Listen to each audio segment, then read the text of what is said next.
Hello students, तो आज मैंने जो है फिज़िक्स का जो एक चैप्टर है, जो सेकंड चैप्टर एक्चुअल में कॉन्साइज के बुक से, वो है वर्क पावर एंड एनर्जी। और मैंने उसी के बारे में आज जो है इस वीडियो में चर्चा किया हुआ है और मैंने बताया है बहुत डिटेल में कि किसे वर्क कहते हैं, किन किन चीज़ों को हमें ध्यान देना पड़ता है जब कभी वर्क आता है नाम, और इसके अलावा उसके क्या क्या कंडीशंस होती हैं, विद एग्जांपल्स मैंने बताया है।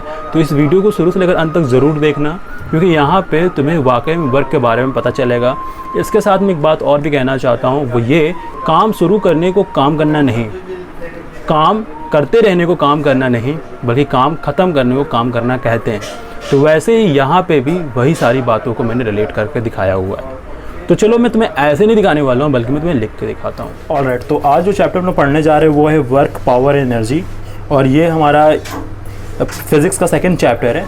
और ये जो नोट्स देखने को मिल रहा है, ये नोट्स जो जैसा कि मैंने प्रोवाइड किया था उस नोट से थोड़ा सा डिफरेंट है, क्योंकि मैंने इसमें कुछ चीज़ों को मॉडिफाई किया है, कुछ चीज़ों को इसमें ऐड ऑन भी किया है, और कुछ अलग तरह से मैंने इसको बनाने की कोशिश भी किया है। मैं चाह रहा था कि मैक्सिमम काम इस नोट से हो जाए, बुक की तरफ ज़्यादा में जाना ना पड़े, तो इस वजह से मैंने इसे थोड़ा सा चेंज नहीं किया है। तो ये जो नोट्स है जो पहले से तुम्हारे यहाँ प्रेजेंट है, तो जो पहले से तुम्हारे यहाँ पर है नोट्स, उस नोट्स में कुछ चीज़ें नहीं मिल पाएगी जो यहाँ पर है। तो अगर इसका PDF डाउनलोड करना है तो डिस्क्रिप्शन बॉक्स में लिंक है, इसका PDF डाउनलोड कर लो, दैट्स इट। और उसके बाद में पूरा मैटर जो होगा वो एज इट इज़ मिल जाएगा।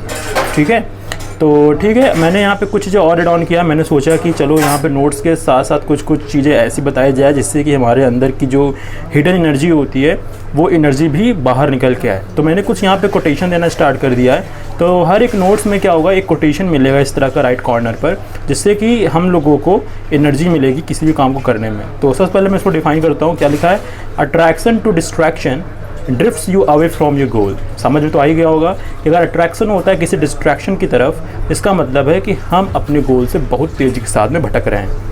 तो इसको ध्यान रखना, जब भी कुछ पढ़ो, जब भी कुछ करो, हमेशा और हमेशा उसको फोकस करके काम करो। उसी में फोकस रहनी चाहिए टोटली, शुरुआत से लेकर अंत तक। क्योंकि कहा जाता है कि काम करने को काम नहीं और काम करते रहने को काम नहीं, बल्कि काम को ख़त्म कर लेने को काम करना कहते हैं।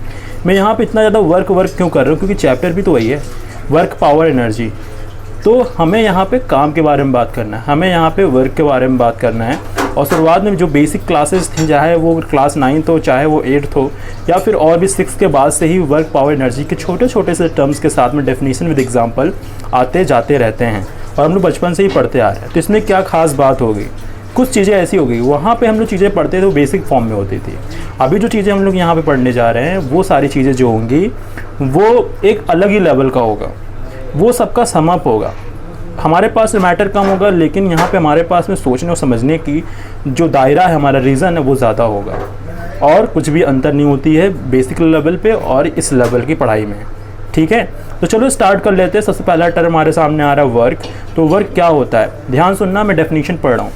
लिखा हुआ है, it is said to be done only when a force or its component causes a displacement in its own direction। तो बस यही है, कहा जा रहा है वर्क तभी हो, सिर्फ तभी हो सकता है जब फोर्स के डायरेक्शन में या फिर उसके कंपोनेंट के डायरेक्शन में कोई डिस्प्लेसमेंट हो जाए किसी बॉडी पर। ठीक है, तो उस टाइम पे हम कहते हैं कि हाँ काम हुआ है। तो हम लोग को वैसे तो पता ही होता है कि फोर्स के डायरेक्शन में अगर कोई भी बॉडी अगर डिस्प्लेस हो जाती है, सम डिस्टेंस हो जाती है, एस डिस्टेंस हो जाती है, तो उस टाइम पे वर्क डन हो जाता है। लेकिन ये क्या खास बात है? यहाँ पे लिखा हुआ है कंपोनेंट, यानी फोर्स का क्या कोई कंपोनेंट होता है? चलो इस बात को मैं थोड़ा सा और ज़्यादा डिटेल में ले जाता हूँ। देखो, तुम्हें जैसे पता होगा कि फ़िज़िकल क्वांटिटी कितने टाइप्स की होती हैं। देखो, फ़िज़िकल क्वांटिटी जो होती हैं वो 2 टाइप्स की होती हैं। एक होता है वेक्टर क्वांटिटीज़, और एक जो होती है वो होती है स्केलर क्वांटिटीज़। अब वेक्टर क्वांटिटी और स्केलर क्वांटिटी में क्या डिफरेंस होता है? जैसा कि तुम लोगों को पता ही होगा, वेक्टर क्वांटिटी वो क्वांटिटीज़ होती हैं जिसमें डेफिनेट स्पेस में एक डायरेक्शन होता है, साथ ही साथ मैग्नीट्यूड भी होता है।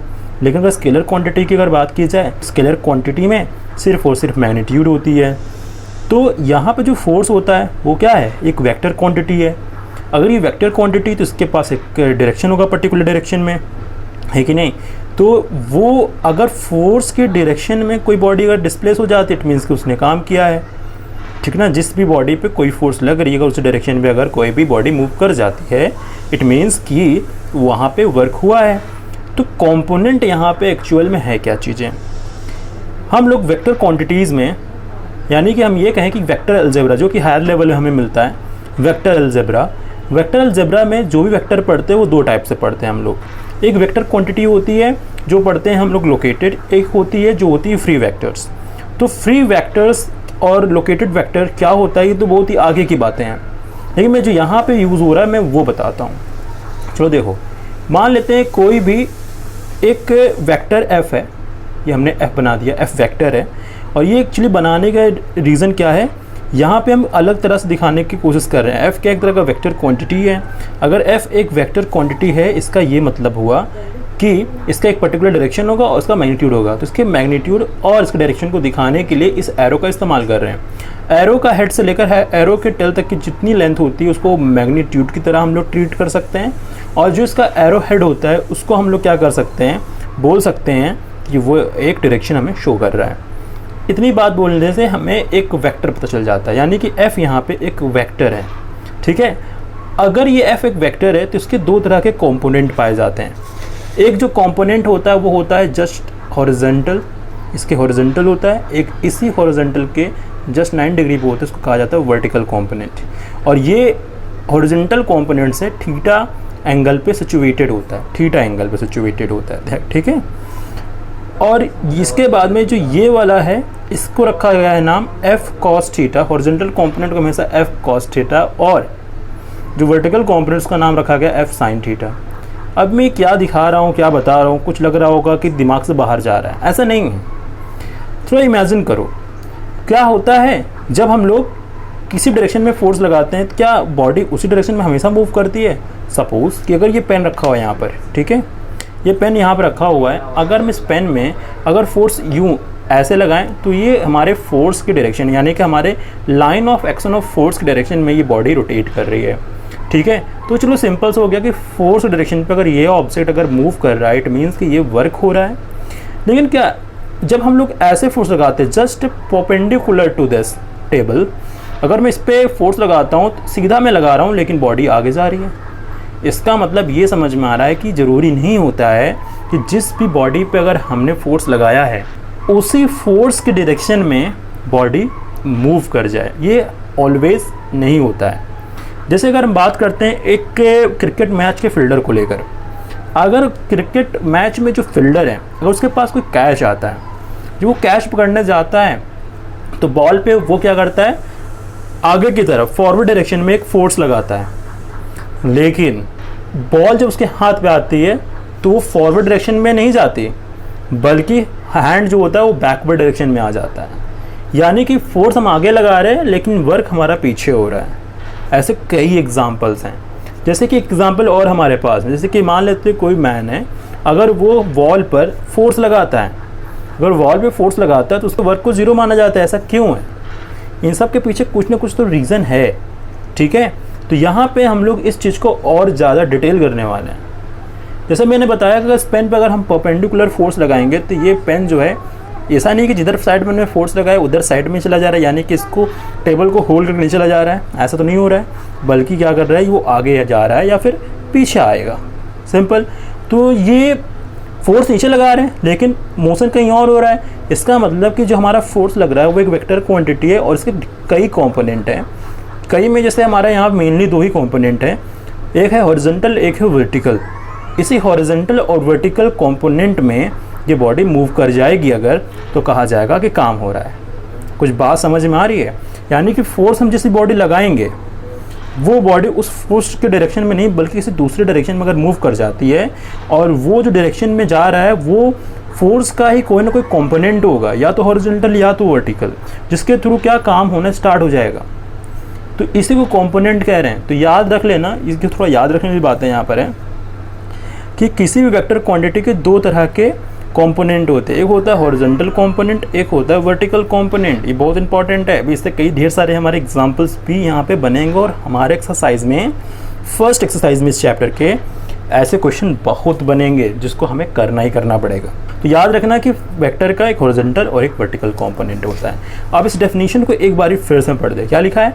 It is said to be done only when a force or its component cause a displacement.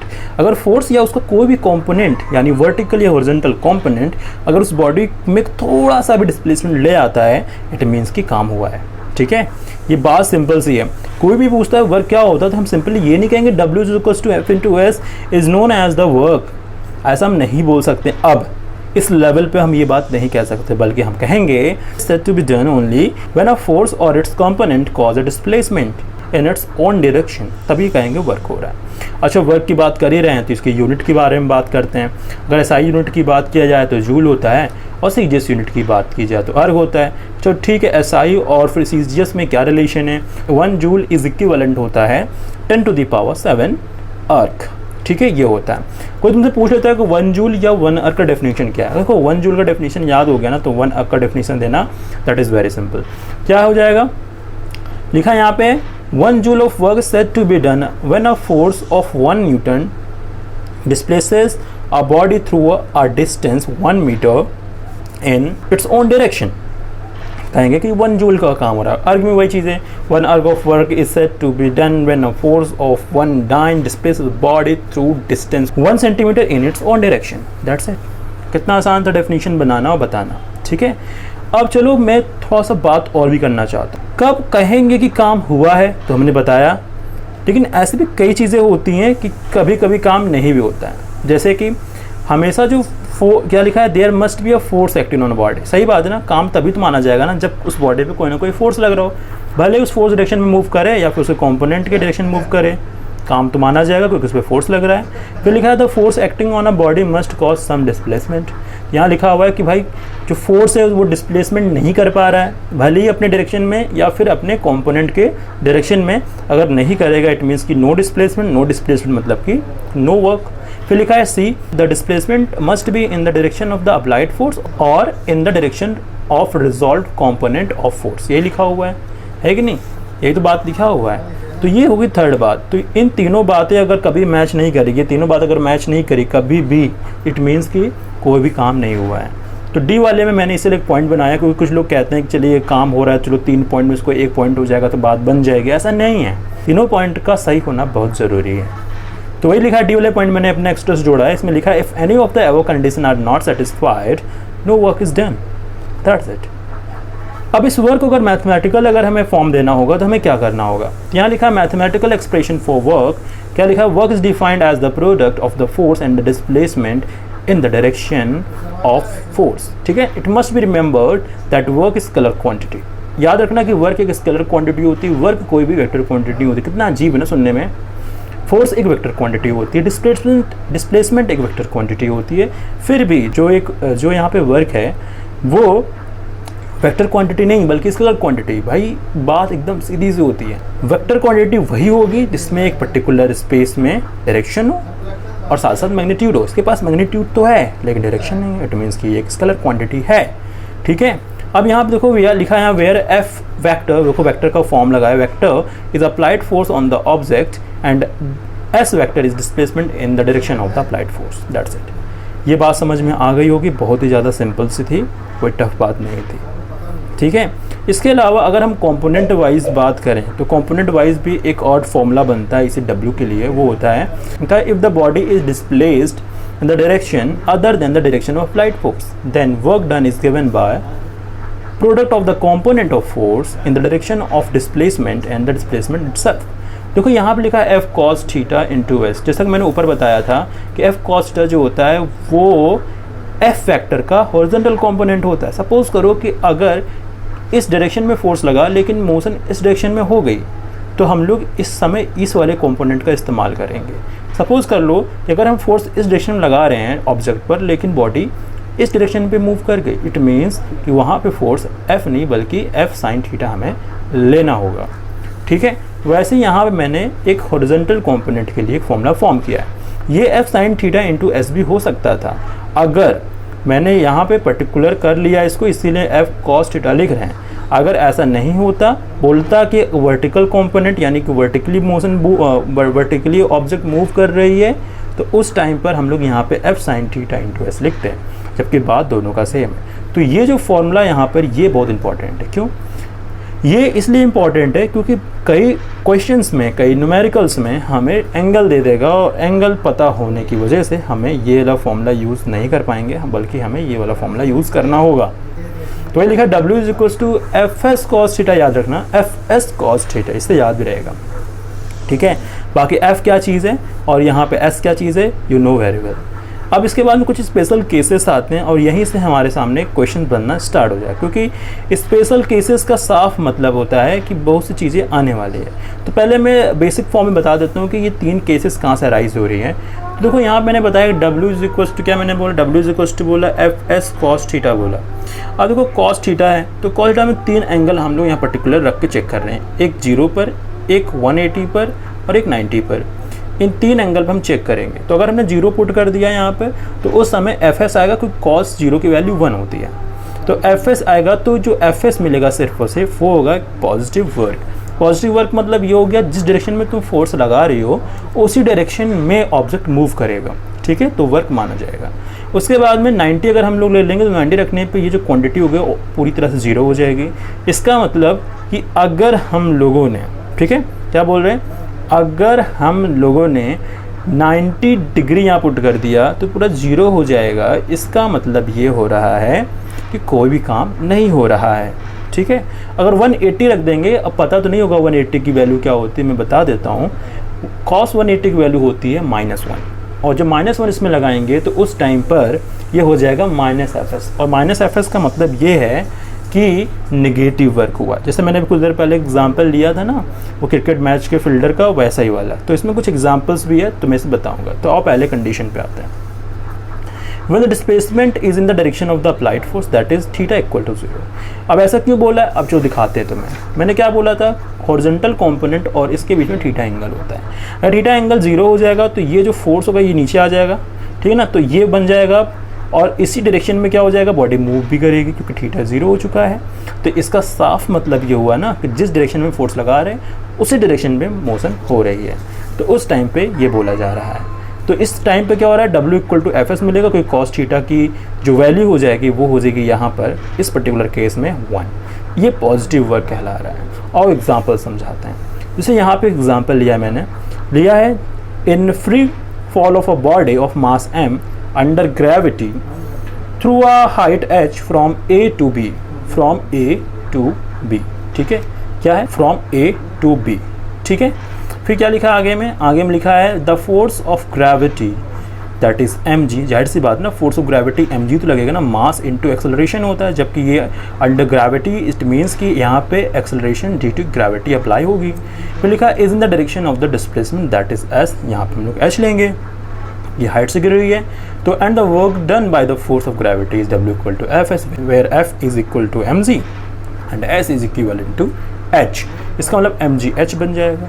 तो यहाँ पे एक पॉजिटिव वर्क है। देखो यहाँ पे जो mgh लिखा है ना, कुछ समय के बाद में इसको हम लोग बोलेंगे पोटेंशियल एनर्जी, और पोटेंशियल एनर्जी बहुत इंपॉर्टेंट चीज़ होती है। ठीक है, तो यहाँ पे देखो वही चीज़ दिखा रहा है, यहाँ पे कोई बॉडी m मास का था, वहाँ से यहाँ तक गिरता है, तो यहाँ पे एक पॉजिटिव वर्क हो रहा है, क्योंकि जिधर डायरेक्शन में फोर्स लग रही है, भाई जाहिर सी बात है अर्थ किसकी तरफ फोर्स लगाता है, अपने सेंटर की तरफ। उसी डायरेक्शन में क्या होता है, ये बॉडी मूव भी करती है, भले ये फ्री फॉल हो रहा हो, लेकिन फिर भी ये पॉजिटिव वर्क है यहाँ पर। उसके बाद एक और लिखा है जो कि बहुत इंपॉर्टेंट माना जाता है एग्जाम्पल वाइज, क्योंकि ये बहुत बारी पूछा गया हुआ है क्वेश्चंस में। ये अक्सर पूछ लेता है गिव द रीज़न के फॉर्म में।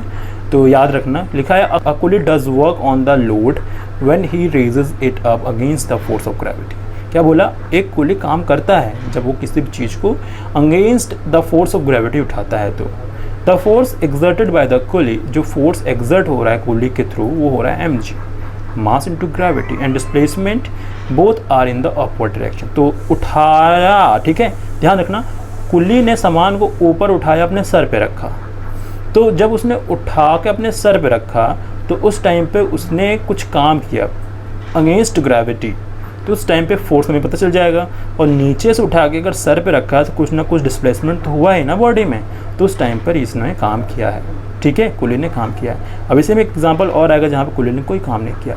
और सेकंड वाले में क्या लिखा हुआ है, क्या लिखा है, when the displacement is normal मतलब कि फोर्स हम कहीं लगा रहे हैं लेकिन बॉडी डिस्प्लेस हो रही है जस्ट फोर्स जहाँ लगा रहे हैं उसके 90 डिग्री पर, ठीक है। यानी मान लो कि फोर्स हम लगा रहे हैं इस डायरेक्शन में लेकिन बॉडी इस डायरेक्शन में जा रही है, इसका मतलब कि वो नॉर्मल है हमारे एक्शन ऑफ फोर्स के, ठीक है। तो यहाँ पर लिखा वही चीज़, perpendicular to direction of light force that is theta equal to 0।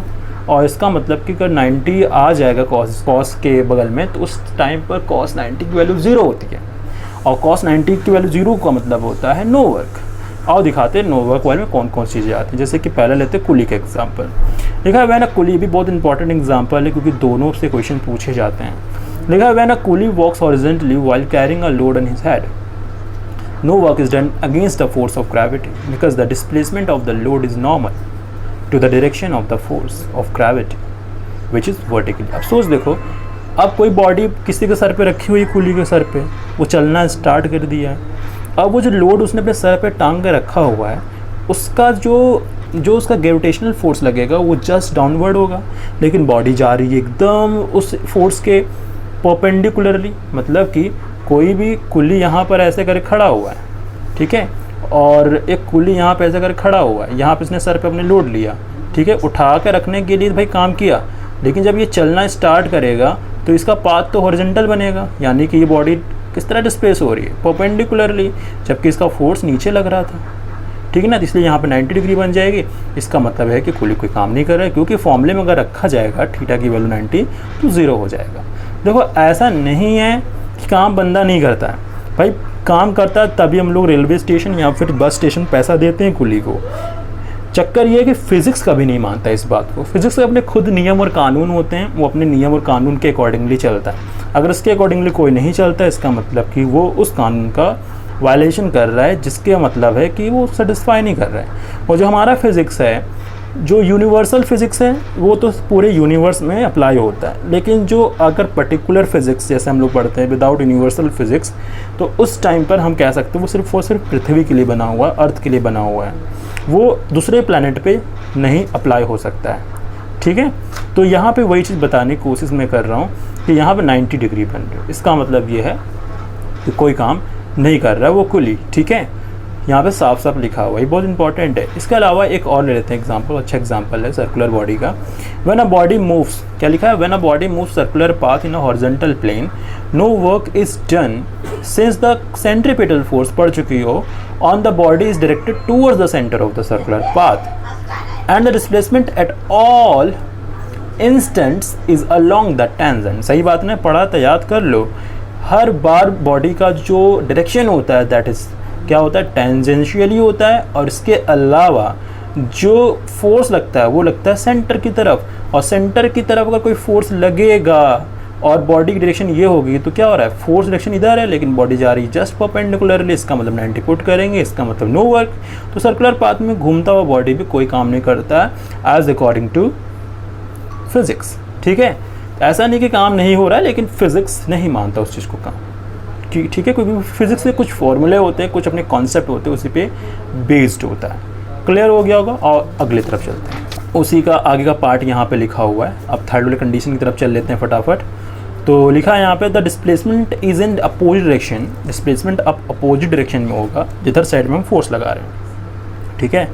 तो यहाँ पर लिखा है थीटा इक्वल टू 180 कर लेंगे तो नेगेटिव वर्क होगा। इसके एग्जाम्पल बड़े अच्छे से हैं, 2 एग्जाम्पल यहाँ पे ले रहे हैं। एग्जाम्पल ये है ए वाला, इसमें लिखा है when a body, लिखा है when a body moves on a surface, when a body moves on a surface, the force of friction between the body and the surface is in the direction opposite to the motion of the body। यानी कि body जो है वो motion कर रहा है, लेकिन वो एक फोर्स के अगेंस्ट कर रहा है जिसका नाम है फ्रिक्शन फोर्स। और यहाँ फ्रिक्शन फोर्स जो है एक तरह का नेगेटिव है, क्योंकि फ्रिक्शन फोर्स हमें आगे जाने से रोकता है, लेकिन काम तो उसके जस्ट अपोजिट डायरेक्शन में होता है कि नहीं। तो इस वजह से हम यहाँ पे कह रहे हैं ये निगेटिव वर्क है, इस फ्रिक्शन फोर्स को कहेंगे निगेटिव है, क्योंकि उसके अगेंस्ट काम कर रहा है। चलो इस तरह से एक वही जो एग्जांपल दे रहा था फील्डर वाला जो कैच कर रहा था, जब बॉल आती है तो उसका खुद का अपना फोर्स होता है, अपना एक खुद का डायरेक्शन होता है फोर्स का, उसी डायरेक्शन में बॉडी मूव भी करती रहती है, और कैचर जो होता है वो कैच करने के लिए, पकड़ने के लिए कोशिश करता है, वो अपने आगे की तरफ फोर्स लगाता है, लेकिन अल्टीमेटली क्या होती है, उस बॉल का फोर्स ज़्यादा होता है, वो डोमिनेंट हो जाता है, जिसकी वजह से उल्टा काम हो जाता है, यानी नेगेटिव वर्क हो जाता है। और एक एग्जांपल और ले लेते हैं, इसमें लिखा है when a ball of mass m is thrown upward from a to b, कहाँ है a टू b, यहाँ से और यहाँ तक फेंकी जा रही है, ठीक है, to a height h, the displacement h that is of what is opposite direction of the force of gravity, we know that mg, so work done by the force of gravity that is mg in displacement h is w is equal to minus mgh, that is negative. बेहद आसान था, example मैंने इसमें दो इसीलिए दिए हैं क्योंकि अगर इतने भी एग्जाम्पल अगर तुम्हें याद रहते हैं तो लिखने में प्रॉब्लम नहीं होगी। फिगर अगर याद रहता है उसको हमेशा बनाना, क्योंकि फिगर बनाने से या डायग्राम बनाने से एग्जामिनर पे एक गुड इम्पैक्ट पड़ता है, जिसका साफ मतलब होता है कि हमारे नंबर इन्हांस हो सकते हैं। क्लियर है? चलो, ये होगी पूरी वर्क की बात। वर्क में और भी चीज़ें हो सकती है, एक्स्ट्रा चीज़ें बुक्स में दी हैं, तो अगर अच्छे से और समझना चाह रहे हो, सोच रहे हो और हमें कंटेंट मिल जाए और हमें डिटेल मिल जाए, तो उस टाइम पे बुक को भी खंगाल सकती हो। बुक को जाके ढूंढो, बुक में देखो क्या स्पेशल मिलता है। लेकिन जो इसमें से एक्सट्रैक्ट और कट टू कट बातें थी मैंने यहाँ पे डाल दी, बल्कि उसको और मॉडिफाई कर दिया है, बल्कि मैंने इसमें चीज़ें और एक्स्ट्रा चीज़ें डाल दी हैं। क्लियर है?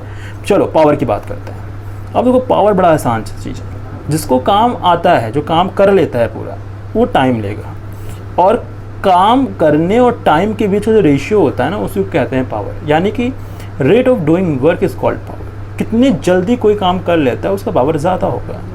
एग्जाम्पल दे के दिखाता हूँ। मान लेते हैं एक मैसन है, वो किसी भी एक वॉल को, मान लेते हैं एक वॉल को बनाना है, तो वो एक मैसन जो है वो 5 घंटे बना देता है।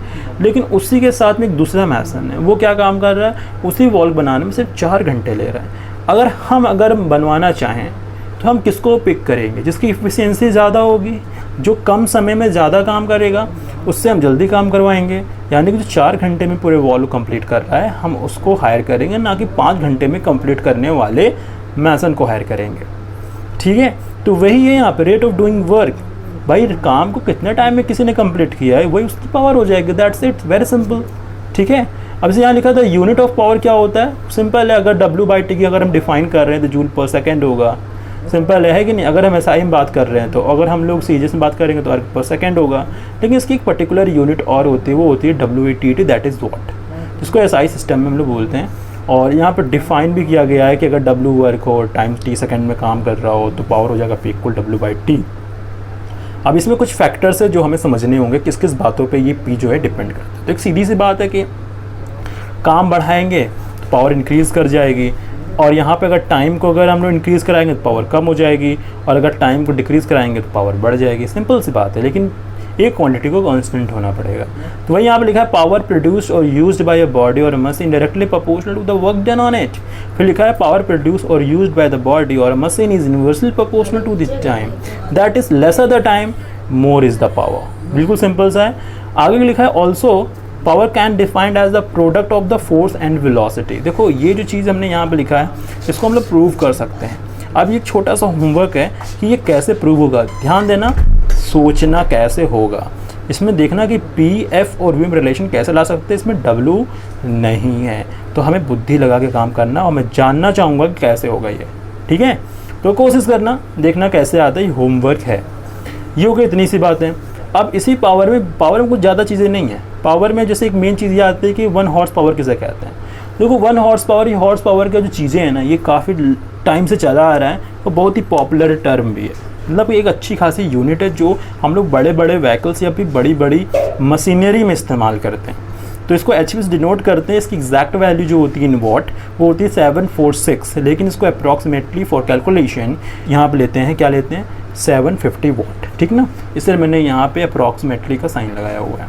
So simple, very easy.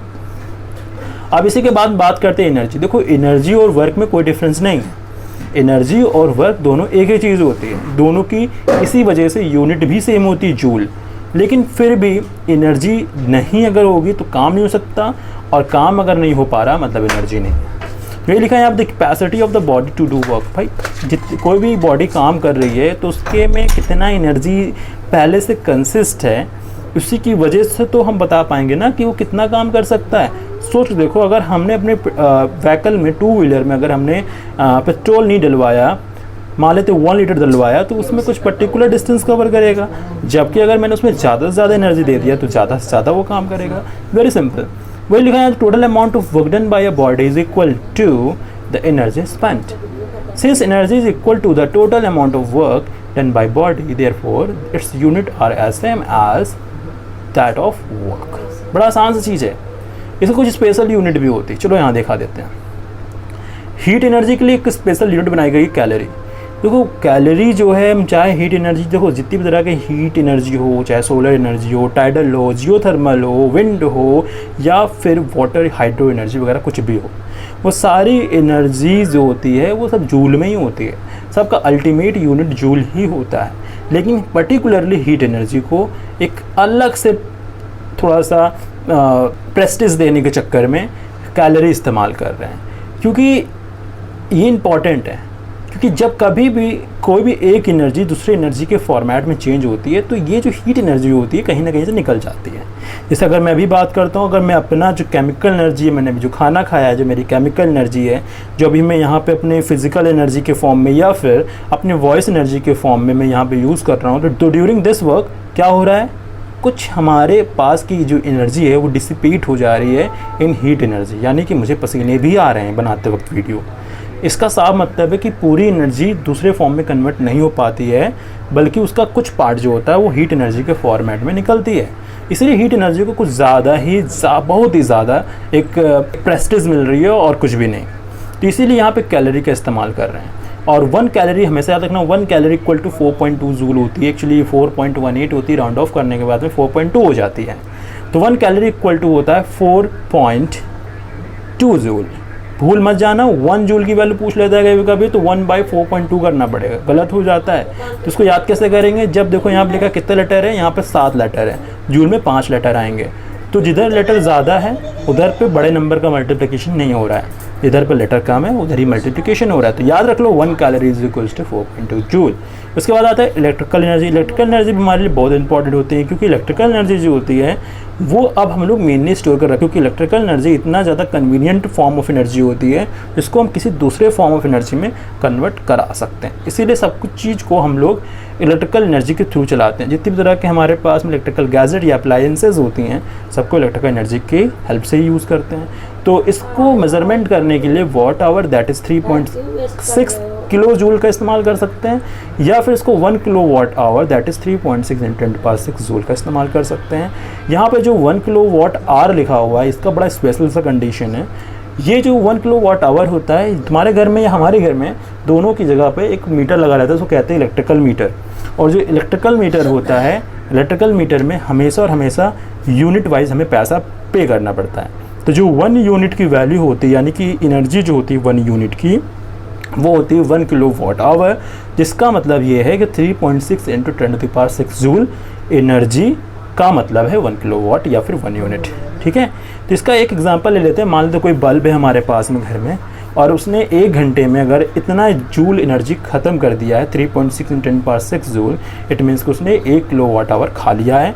और 1 किलो वाट आवर का मतलब ये है कि उसने 1 यूनिट खर्च कर दिया, और 1 यूनिट की जो वैल्यू आज समय में चल रही है वो 7 पॉइंट समथिंग रुपीज़ चल रही है। यानी कि एक बल्ब ने अगर इतना एनर्जी ख़त्म कर दिया तो 1 घंटे में तुम्हारा 7 से 8 रुपये खर्चा करा दिया है। तो इस तरह से हम चाहें तो अपने घर के ढेर सारे अप्लायंसेस की अलग अलग एक दिन में कितनी खर्च करवाता है हम लोगों से, वो सब बता सकते हैं। इवन हमारा फ़ोन जो चार्ज होता है 1 साल में कितना ज़्यादा पैसा हमारा सिर्फ चार्ज करवाने में पैसा खा लेता है, ये भी बता सकते हैं। ये सबको तो लोग हम लोग सीखेंगे आगे के चैप्टर्स में, जिसका नाम है इलेक्ट्रिसिटी, वहाँ पे सीख लेंगे। इसके बाद में आता है moving electron in electric field. किसी भी इलेक्ट्रिक फील्ड में जब कोई मूव करता है इलेक्ट्रॉन, तो उसके पास भी एनर्जी होती है। अब सोच देखो, अगर एनर्जी ना होती तो मूव कैसे करता, क्योंकि विदाउट एनर्जी कुछ नहीं होने वाला है। यानी कि पत्ता हिलेगा नहीं जब तक हवा चलेगा नहीं। ठीक है, यानी जब हवा चलेगी यानी एनर्जी जब मिलेगी तभी वो वर्क कर सकता है। बस वही चीज़ है। तो वही इस चीज़ को हम लोग इलेक्ट्रॉन वोल्ट एक अलग अलग यूनिट से डिनोट कर रहे हैं, क्योंकि इन सब के अलग अलग मतलब है, अलग अलग जगह पर यूज़ होती हैं। इस वजह से हम लोग अलग अलग यहाँ पे यूनिट दे के रखे हुए हैं। तो moving electron in electric field that is electron volt इसको हम लोग इलेक्ट्रॉन वोल्ट में डिफाइन करते हैं। और 1 इलेक्ट्रॉन वोल्ट जो होता है 1.6 इंटू 10⁻⁻19 जूल होता है। अब 1.6 इंटू 10⁻⁻19 जो होते हैं ये ऐसी वैल्यू है जो बहुत जगह इस्तेमाल होती है। जैसे एक इलेक्ट्रॉन का चार्ज भी इतना ही होता है, एक प्रोटॉन का चार्ज भी इतना ही होता है, और यहाँ पर तो 1 इलेक्ट्रॉन वोल्ट की जो है वैल्यू भी यही है। अब दिमाग में आ सकता है कि जो वोल्ट लिखा जा रहा है ये वोल्ट का क्या सेंस है। तो जितना भी वोल्ट है या फिर पोटेंशियल है, पोटेंशियल डिफरेंस है, इन ऑल दैट, ये सब की सब चीज़ें जो हैं इन सब को हम लोग फ्यूचर क्लासेस में डिफाइन करके अच्छे से समझ जाएंगे। इस बात की मैं गारंटी देता हूँ कि हर एक टर्म का एक मतलब है और हर एक मतलब को मुझे समझाना है, और मैं समझाऊंगा तो मैं समझना है। ठीक है, तो अभी जो एनर्जी तक का मैंने बताया, अभी मैं क्लास को यहीं तक रख रहा हूँ। और ये एनर्जी यहाँ तक पढ़ाने का मतलब ये है कि तुम्हारे पास में भी बहुत से काम है। जैसे हैव अ लुक, ये एक्सरसाइज है 2A, इसके जितने भी क्वेश्चंस वगैरह हैं ये अब जितना मैंने पढ़ा रखा है इतने से टोटली कंप्लीट हो सकता है। इसमें कोई दो राय वाली बातें नहीं है। ठीक है, इसके अलावा इसके पीछे में कुछ और भी चीज़ें दी हुई हैं, जैसे कि देख लेना अपने बुक में, कोई चीज़ चेंज भी हो सकती है लेकिन मैक्सिमम चीज़ें चेंज नहीं होती। मेरे पास ये थोड़ी पुरानी बुक्स है, तो इसमें कुछ न्यूमेरिकल्स है। न्यूमेरिकल्स अभी नहीं करना है। सबसे पहले क्या काम करना है, इसको थ्योरेटिकल पार्ट को अच्छे से कर लेना है। थ्योरेटिकल पार्ट में कोई दिक्कत या परेशानी आती है तो उस दिक्कत और परेशानी को मुझसे पूछ लेना है। इसके अलावा अगर कोई प्रॉब्लम होती है डायरेक्ट कॉल करना, मैसेज करना, हम बता देंगे। ठीक है, और इस चैप्टर को पूरी तरह से कंप्लीट करने के लिए मुझे अगले क्लास में इस पूरे एग्जाम्पल को हमें डिफ़ाइन करना पड़ेगा, समझाना पड़ेगा। देखो, इस पूरे एग्जाम्पल वाले क्लास समझने के लिए सीधा सा फंडा क्या है, सीधा सा फंडा ये है कि डेफिनीशन आनी बहुत ज़रूरी है, क्योंकि मैं डेफिनीशन यूज़ करूँगा। डेफिनीशन सिर्फ याद करने से नहीं होगा, बल्कि डेफिनीशन को समझने से होगा। डेफिनीशन अगर समझ जा रही हो, क्या उसका मकसद है, क्या उसका मतलब है, इसका मतलब ये हुआ कि कोई प्रॉब्लम नहीं आएगी न्यूमेरिकल सॉल्व करते हुए। ध्यान रखना, मैं बार बार बोल रहा हूँ कि न्यूमेरिकल सॉल्व करने के लिए तुम्हें डेफिनीशन आना बहुत ज़रूरी है। डेफिनीशन नहीं आता है इसका मतलब कि न्यूमेरिकल में कहीं ना कहीं किसी न किसी पॉइंट में हमें दिक्कत होनी ही होनी है। तो इस वजह से हमेशा याद रखना, डेफिनीशन को याद रखना ही रखना है, एज वेल एज उसको समझना भी है, ताकि मैं समझाऊँ समझ में आए, क्योंकि फिज़िक्स रटने का नहीं समझने का सब्जेक्ट है। ठीक है, तो मिलते हैं नेक्स्ट स्क्रीन पर। तो उम्मीद करते हैं स्टूडेंट्स कि तुम्हें समझ में आ गया होगा। अगर समझ में आ चुका है तो अच्छी बात है, अपनी एक्सरसाइज लगाओ। और अगर नहीं आता, कोई भी दिक्कत आती है, परेशानी आती है, डायरेक्टली कमेंट सेक्शन में जाके हमसे पूछ सकती हो। इवन अगर चाहो तो मुझको डायरेक्टली कॉल कर सकते हो, व्हाट्सएप कर सकती हो। तो ये सब सारा काम किया जा सकता है और पूछा जा सकता है। अच्छी बात और मैं यहाँ पे ऐड ऑन करना चाहता हूँ, इतने टाइम से देख ही रहे हो, इस शिक्षा चैनल को सब्सक्राइब भी कर दो, साथ में बेल आइकन प्रेस कर दो। क्या पता कि इन फ्यूचर मैंने कोई और वीडियो डाला जिसको मैं तुम्हें देना भूल गया, तो उस टाइम पे वो नोटिफिकेशन आ जाएगा और वो देख पाओ, क्योंकि यहाँ पे जो भी कंटेंट आने वाली है ये सब के सब बहुत ही बेहतरीन कंटेंट होगी। तो सब्सक्राइब ज़रूर कर लेना। इवन अगर चाहो तो अपने फ्रेंड्स लोग को शेयर भी कर सकती हो, तुम्हारे पर डिपेंड करता है। ये तुम्हारे विल पावर और तुम्हारे उदार मन पर डिपेंड करता है कि तुम वाकई में शेयर करना चाह रहे हो कि नहीं करना चाह रहे हो। ठीक है, तो फिर मिलते हैं इसी के अगले पार्ट में, क्योंकि पार्ट 1 है। पार्ट 2 बनाएंगे, उसमें मैं एग्जांपल्स बताऊंगा। ठीक है, और वो एग्जांपल्स बताने के बाद तब न्यूमेरिकल्स करना है। तो ठीक है, चलता हूँ, फिर मिलता हूँ। Bye bye, take care.